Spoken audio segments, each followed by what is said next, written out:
আজকে এখান থেকে বাড়িতে যে মা বাবার পাউটিরে ধরবা, ধরে কইবা মা ও আব্বা জান আল্লাহর হস্তে আমারে মাফ কইরা দেন। যতক্ষণ পর্যন্ত মা বাবা মুখ দিয়া বলছে মাফ কইরা দিছি, ততক্ষণ পর্যন্ত পাও ছাইরো না।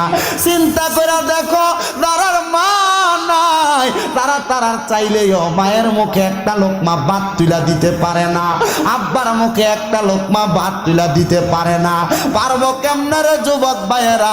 আম্মা তো কবরে ঘুমাইয়া রইছে, আব্বা তো কবরে ঘুমাইয়া রইছে।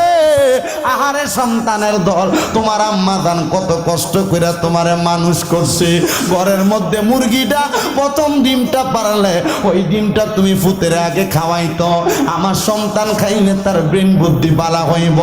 আজকে তোমার মা কবরে, ও সন্তান তুমি তোমার আম্মা জানের মুখে এক লোকমা খানা দিতে পারো না, কিন্তু তোমার ঘরে কত হাজার শত মেহমান খাবার খায়।